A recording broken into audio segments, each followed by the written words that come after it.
嚴 Sir， Yeah 你仲有啲咩潮食要介紹俾我？嗱，就係呢個啦。嚴 Sir， 我過咗呢個發育時期啦，你而家先俾我會唔會太遲啊？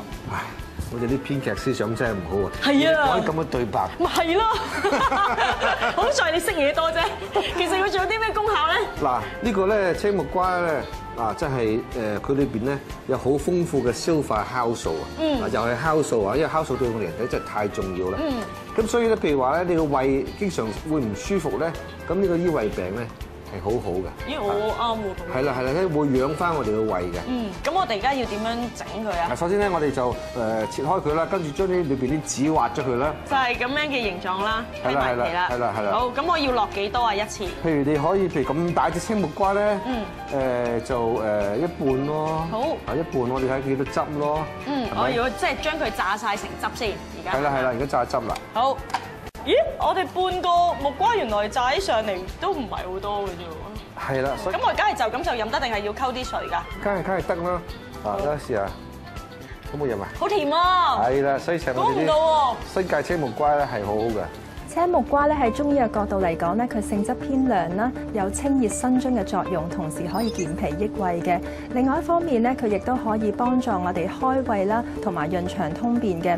咁喺中醫嘅角度嚟講咧，青木瓜係偏涼啦，而熟嘅木瓜咧係偏平性一啲嘅。所以如果係胃寒嗰啲人咧，最好食熟嘅木瓜啦。如果青嘅木瓜咧，就係 for 有胃火嘅人啊，或者係有熱氣便秘嗰啲人嘅。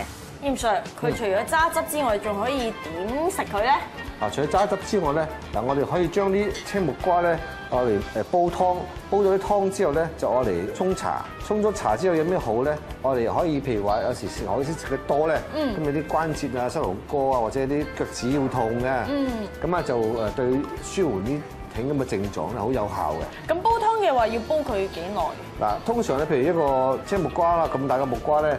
30到40分鐘啦，等佢煲腍晒，同埋但係我哋要落多啲水喎，起碼我哋咧煲出嚟嘅水咧要有2公升咁多，2公升水咧係只係夠我哋飲一日嘅咋。一日要飲任何嘅正常人都應該每天好正常咁飲2公升水。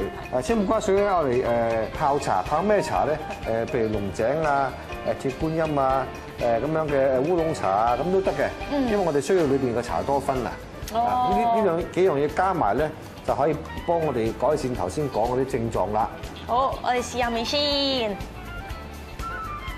喂，甜嘅喎。因為啲青木瓜新嘅青木瓜靚嘅，佢真係甜嘅。1個鐘頭你諗住佢1個鐘頭飲一杯啦，飲8杯啦。咁譬如你到5點前或者6點前咧，就飲晒啲8杯咧，咁樣就好好噶啦。好，咁我依個我要拎翻去試啦。多謝晒，多謝晒嚴 Sir。